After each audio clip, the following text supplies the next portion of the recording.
السلام علیکم ویورز، کیسے ہیں آپ سب؟ امید کرتی ہوں آپ سب خیریت سے ہوں گے۔ میں حاضر ہوں آج آپ کے ساتھ ناول زندگی ایک راز تھی بقلم سمن وحید کی قسط نمبر 6 لے کر۔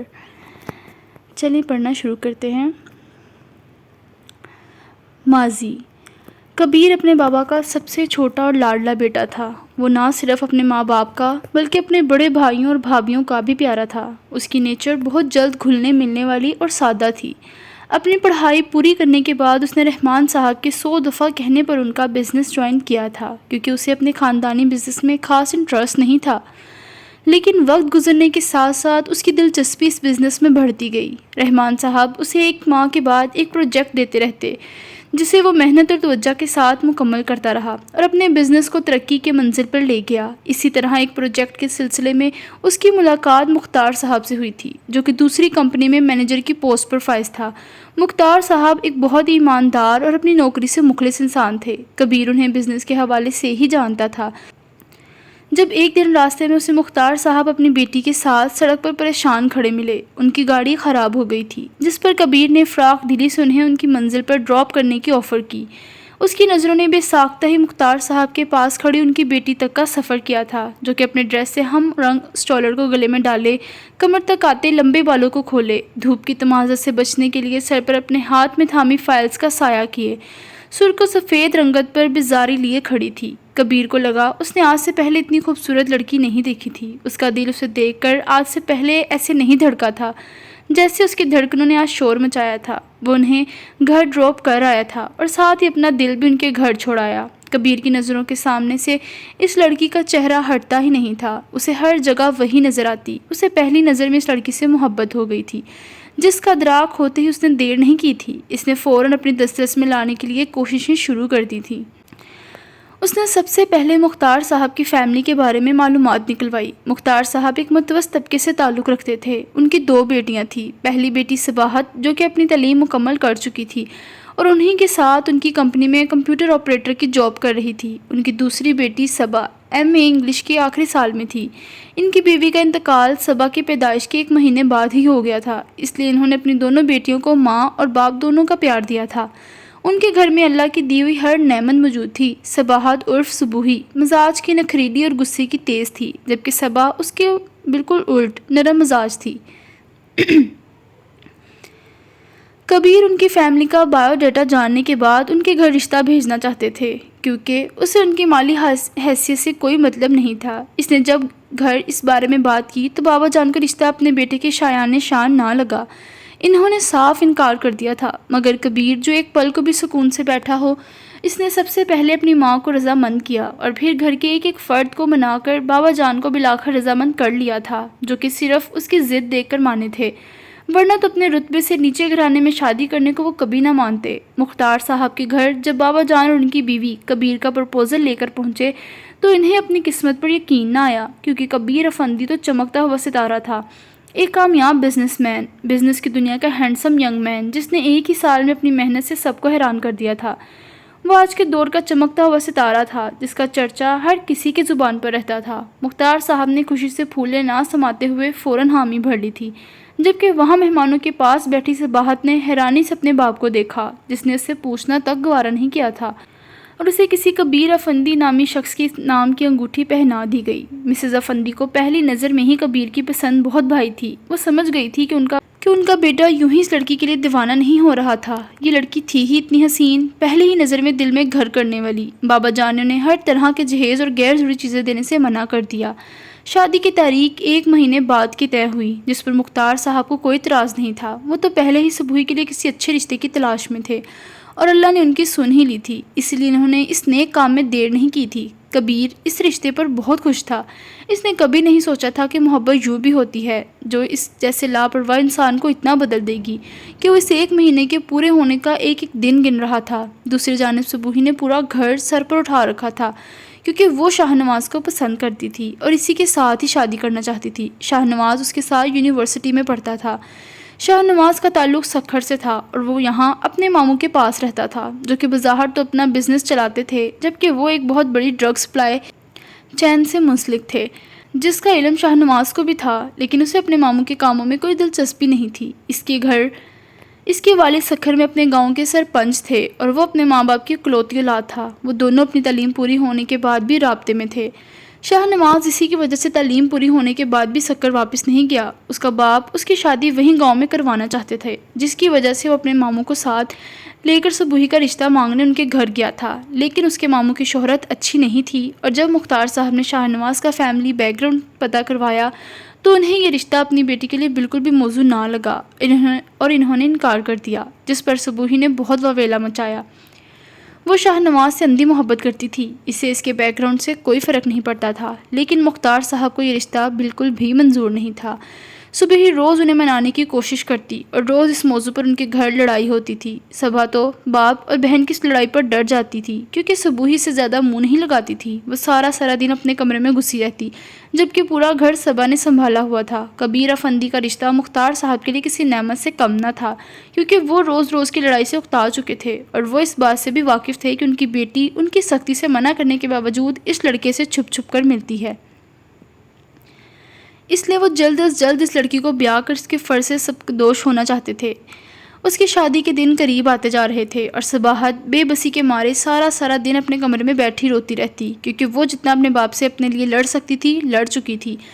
شاہ نواز اس کی شادی کے بارے میں لا علم تھا اور اس نے اسے گھر سے بھاگ کر کورٹ میرج کرنے پر بہت فورس کیا، جس پر صباحت کا دل نہیں مانتا تھا اور اس نے اسے دوبارہ کبھی بھی کال نہ کرنے کا کہہ کر فون بند کر دیا تھا، اس کا نمبر ڈیلیٹ کر دیا۔ شاہ نواز اس کی بزدلی پر لب بھنج کر رہ گیا تھا کیونکہ دوسری جانب اس کا باپ اسے واپس سکھر آنے کے لیے روز زور دے رہا تھا اور وہ صبح کی جانب سے مایوس ہو کر واپس چلا گیا، مگر یہ تعلق اتنی جلدی کہاں اختتام ہونا تھا۔ پورا مہینہ پر لگا کر اٹھ چکا تھا اور کبیر افندی کی شاندار بارات ہال میں آ چکی تھی۔ افندیز پوری شان و شوکت کے ساتھ بارات لے کر آئے تھے۔ میسم کبیر کی شادی پر 6 سال کا تھا اور وہ اپنے چاچو کی شادی پر اس کے جتنا ہی ایکسائٹڈ تھا۔ وہ اپنے چاچو کا شہبالہ بنا ہوا تھا اور وہ اسی کی طرح ہی سیاہ شیروانی میں ملبوس تھا۔ پوری محفل کی پسندیدگی بھری نگاہیں ان چچا بھتیجا پر جمی ہوئی تھی جو کہ کسی ریاست کے شہزادے معلوم ہوتے تھے۔ دوسری طرف برائڈل روم میں بیٹھی صبوحی نے نکاح کرنے سے انکار کر دیا کیونکہ اس کے نزدیک وہ کیسے اپنے دل میں کسی اور کو رکھ کر کسی اور سے نکاح کر سکتی تھی۔ وہ دلہن بنی بے حد خوبصورت لگ رہی تھی، اس پر دلہناپے کا روپ خوب آیا تھا۔ مختار صاحب نے اپنے دونوں ہاتھ جوڑ کر اسے نکاح پر رضامندی کی التجا کی تھی، جس پر صبوحی نے روتے ہوئے اس شخص کو اپنی زندگی میں قبول کر لیا اور صباحت مختار سے صباحت کبیر افندی بن گئی تھی۔ صبوحی مختار صاحب سے شدید ناراض ہو چکی تھی اور کبھی دوبارہ مڑ کر ان کی شکل نہ دیکھنے کی قسم کھاتی کبیر افندی کے ساتھ رخصت ہو گئی۔ وہ اپنے باپ کو کبھی معاف نہ کرنے کا ارادہ رکھتی تھی جس نے اس کی محبت کا خون کیا تھا، صرف اور صرف اپنی نام نہاد عزت کے لیے۔ وہ ان سے شدید بدگمانیاں اپنے دل میں لیے یہاں سے ہمیشہ کے لیے چلے گئی تھی۔ اس کے جانے کے بعد صبا نے بمشکل روتے ہوئے مختار صاحب کو سنبھالا، جنہوں نے ہمیشہ اپنی پہلی بیٹی سے زیادہ محبت کی۔ وہ اس کی زیادہ پرواہ کرتے تھے، اس کی بہتری کے لیے ہی اس کی شادی وہاں نہ کروائی جو آج جاتے ہوئے ان سے اپنے سارے رشتے ناطے توڑ گئی تھی۔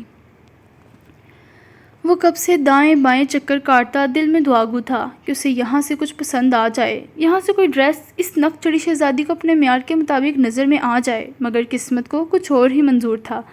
وہ پچھلے 2 گھنٹے کی طرح اب بھی شاپ پر موجود سارے بہترین ڈریسز کو ریجیکٹ کرتی شاپ سے باہر نکل گئی۔ میسم نے اس کے یہاں سے بھی یوں ہی باہر نکل جانے پر اپنا سر بے بسی سے دیوار سے ٹکرایا تھا جس سے ابھی تھوڑی دیر پہلے اس نے ٹیک لگائی تھی، اور پیر پٹکتا ہوا اس کے پیچھے باہر نکلا۔ کل ان کا ولیمہ تھا اور اس کا ابھی ڈریس فائنل نہیں ہوا تھا۔ دادا جان نے میسم کے اکاؤنٹ میں پیسے ڈلواتے ہوئے اسے علیزے کو شاپنگ پر لے جانے کو کہا تھا تاکہ وہ اپنی پسند سے ہی اپنا ڈریس لے لے۔ میسم کو لیڈیز شاپنگ کا کوئی تجربہ نہیں تھا، لیکن پھر بھی اسے جتنی بہترین جگہوں کا پتہ تھا وہ اسے وہاں لے آیا، اور علیزے ہر شاپ پر موجود ڈریسز کو ریجیکٹ کر کے باہر نکل جاتی۔ میسم زندگی میں پہلی دفعہ کسی لڑکی کے ساتھ شاپنگ پر آیا تھا۔ اس نے سن رکھا تھا کہ لڑکیاں شاپنگ کرنے کو بہت وقت لگاتی ہیں، مگر آج اس کا پہلا تجربہ اتنا خوفناک تھا کہ وہ دل ہی دل میں کانوں کو ہاتھ لگا کر کبھی نہ دوبارہ اپنی سنکی بیوی کے ساتھ شاپنگ پر آنے کی قسم کھا چکا تھا۔ میری پیاری علیزے، تمہیں کچھ پسند کیوں نہیں آ رہا؟ آخر تم ایسا بھی کون سا خاص ڈریس خریدنا چاہتی ہو جو یہ سارے ڈیزائنر ڈریسز بھی اس کے سامنے فیل ہیں؟ اس کے ہم قدم چلتے ہوئے وہ لب بھونج کر بظاہر بڑے پیار سے بولا تھا، جبکہ اس کے صبر کا پیمانہ لبریز ہو چکا تھا۔ وہ اس پر طنز کرتا پوچھ رہا تھا۔ اس کی بات سن کر علیزے کے چلتے قدم ایک پل کو رکے تھے۔ اس نے چہرہ موڑ کر اس کی سیاہ آنکھوں میں دیکھا تھا، جہاں نظر آتا اپنے لیے واضح غصہ علیزے کو مسکرانے پر مجبور کر گیا۔ وہ اس کے چڑھنے پر، اس کی بیزاری پر اور اس کے ستے ہوئے چہرے کو دیکھ کر مسکرائی تھی۔ میسم نے حیرانی سے اسے دیکھا تھا، جو بن موسم کے مسکرا رہی تھی۔ کیا چیز تھی یہ لڑکی؟ میسم کو یقین ہو گیا کہ یہ واقعی پاگل ہے اور اسے بھی اپنے ساتھ پاگل کر کے چھوڑے گی۔ تم ابھی سے تھک گئے؟ ابھی تو پہلے میں ڈریس فائنل کروں گی، پھر جیولری اور پھر جوتے۔ ایک تو ہسبینڈ میری پسند سے نہیں ملا مجھے، کم از کم ڈریس تو میری پسند کا ہونا چاہیے۔ علیزے نے چڑھانے والے انداز میں اس کے چہرے کو دیکھتے ہوئے ٹھہر ٹھہر کر معصومیت سے کہا، جس پر میسم بھی بغیر اس کی بات کا برا منائے مسکرایا تھا۔ اس کے لبوں پر موجود مسکراہٹ بڑی پیاری تھی۔ صحیح کہہ رہی ہو تم، مجھے بھی بیوی میری چوائس کی نہیں ملی، لیکن ڈریس میں نے اپنی چوائس سے لیا ہے، تو تمہارا ڈریس بھی تمہاری پسند کا ہونا چاہیے۔ You carry on your shopping. ویسے بھی یہ مال تو ساری رات کھلا رہتا ہے۔ میسم نے مسکراتے ہوئے اس قدر تحمل سے اس کی بات اسے لوٹائی کہ علیزے ایک پل کو اسے دیکھ کر رہ گئی، جس کا غصہ لمحوں میں جانے کہاں سے غائب ہوا تھا۔ وہ اس کی تحمل مزاجی پر کرتے ہوئے آگے بڑھ گئی۔ وہ پچھلے 2 گھنٹوں سے میسم افندی کو جان بوجھ کر خوار کر رہی تھی۔ اس نے زندگی میں پہلی بار اتنی بڑی بڑی دکانیں دیکھی تھی، شاپنگ مالز دیکھے تھے، اور یہاں پر موجود خوبصورت کپڑے پہلی نظر میں اس کی آنکھوں کو بہت بھائے تھے، لیکن وہ میسم افندی کو جان بوجھ کر تنگ کر رہی تھی، کیونکہ اس نے دادا جان کو اسے مناتے دیکھا تھا، جو اسے پاگل کہتے ہوئے سراسر اس کے ساتھ اس شاپنگ پر آنے سے انکاری تھا۔ تو بس علیزے بھی اس کا کہا پورا کر رہی تھی۔ اس کی ستی ہوئی شکل دیکھ کر اسے ایک انجانا سا سکون مل رہا تھا، اور کہیں نہ کہیں وہ یہ بھی چاہتی تھی کہ وہ غصے میں اسے باتیں سنائے اور وہ گھر جا کر دادا جان کو ایک کی چار لگا کر بتائے۔ سامنے کھڑے شخص کے ضبط سے وہ آج انجانے میں ہی متاثر ہوئی تھی۔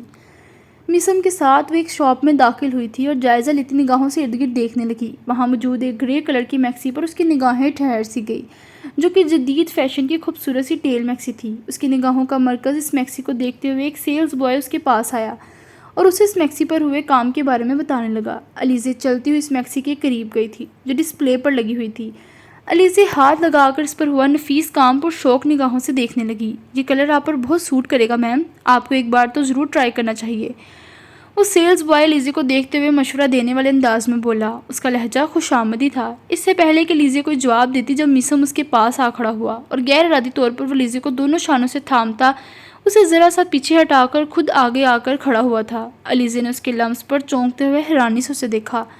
اس کی گھنی لمبی پلکوں کی باڑ میں لرزش ہوئی تھی، جبکہ میسم اس کی طرف متوجہ نہ تھا۔ اس کا دھیان اس لڑکی کی طرف تھا، جو میسم کے اس کیوٹ سی لڑکی کے ساتھ آ کر کھڑا ہونے پر بدمزہ ہوا تھا۔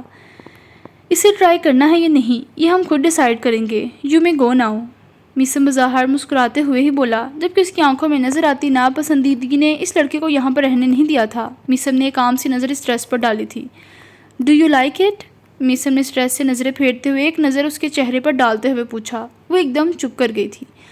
علیزے نے اس کی بات پر سر اٹھا کر اس کی جانب دیکھا۔ اس کی سیاہ مقناطیسی آنکھیں علیزے پر ہی جمی تھی۔ جانے کیوں علیزے نے اس کی آنکھوں میں دیکھ نہ سکی اور اپنی نگاہیں پھیر گئی۔